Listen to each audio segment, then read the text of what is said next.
What's going on, guys? Just want to do a quick review of Zone's 4-inch radius arm lift kit. All right, I did a lot of research before I bought this kit, and I really couldn't see any information on the application on F250, F350. These guys are pretty premature in the industry right now.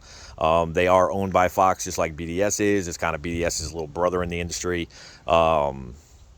So that's that. So I decided to come up here and give you a review. The other reason why I wanted to give you guys a review is because one of the things that I found as a concern for me was looking at this kit was it didn't come with a track bar drop bracket or a pitman arm drop, which most lifts 4 inches and above come with. But rest assured, their style and the way they've done it is correct. I mean, they definitely know more than I do. So I just took a chance and bought it, and they kind of put the rest of all my concerns on that, which was like bump steer and some death wobble issues and stuff like that. But don't have any of it. I did go ahead as an after effect just because I like the kit so much. I figured I'd give Zone a little more business. Went ahead and ordered their dual steering stabilizer with the Fox Adventure Series shocks. That should be here in a couple of days. I'll do a intro on how that's installed as well as a review after I take it out for a ride. But let's get into this kit and see what it actually comes with. You do have a couple options with their kits. You can go with their radius arm drop brackets, or you can go with a full radius arm kit. So I went ahead and did the full radius arm kit. As far as price goes, pricing is fantastic. Like, you can buy this kit with shocks or without shocks. So like without shocks on a radius arm drop is about $600, and then with the radius arm, with the updated radius arms, you're going to be around $1,000. Now both of those prices are without shocks. And by no means am I sponsored by Zone. I just didn't find any information. I want to throw this out here. So we'll start with their radius arm kit. Their badge, if you don't like it, I mean, kind of looking like Zorro, but whatever. I thought I rep them. I put it on. You don't have to put it on. It is a beefy radius arm. All right. The weight of this thing is probably the equivalent to both of your stock radius arms put together. Hands down. I mean, this thing weighs a ton. It does come with grease fittings in the rear, which is great. So you are gonna press those bushings in. They go in real easy. It actually has like a little notch design in there. So when you push them in, you want to like line up one of those notches with the grease fitting. Pre-grease them, stick them in, then you put in your grease fitting, and then you can always attend to that later. I will say this, that Zone's directions suck. All right, so you do kind of have to have a little bit of knowledge about how to do this prior to putting it together, because if you're just trying to go off their directions, it's garbage. Like I stated, went with the Fox Adventure Series. I will say that going with Fox shocks with Zone is about a couple $100 cheaper than going with BDS and going with Fox shocks.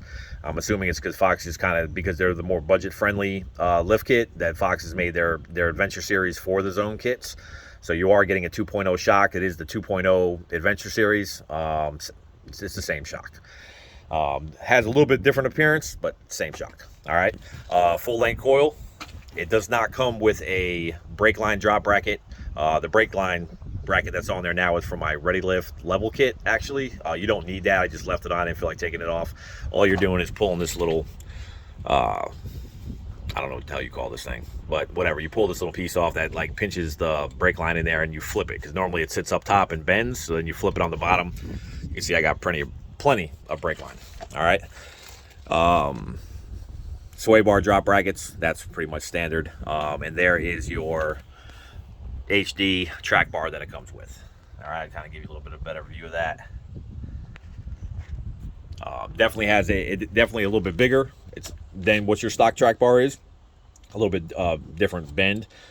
When I actually bought the kit, I could have sworn it said adjustable track bar, and when I opened everything up and didn't see that, and I was already like, in my dumb butt, was already halfway through installing everything. By the time I got to that, I almost had a heart attack that it wasn't the right bar, but it is.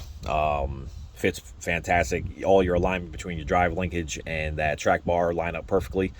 I don't know if you saw it under there, but I also decided to upgrade with PMF's steering linkage. That Heim joint is amazing, especially for readjusting your steering wheel. No more getting under there with a big ass crescent wrench and trying to spin your bar. So that's awesome.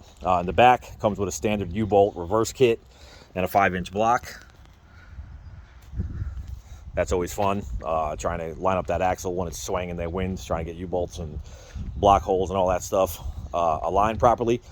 But at the end of the day, the kit runs great, drives fantastic, looks amazing. Definitely recommend these guys if you're not trying to spend an arm and a leg. I think you're probably saving about $1,000 between BDS and Zone based on their lift. Definitely not knocking BDS in any way, shape, or form, but these guys did the job, did it right. Everything looks fantastic. Definitely recommend it. So if you like the video, hit the like button, hit the subscribe button. We're going to be doing a lot more to this beast. Catch you guys on the next one.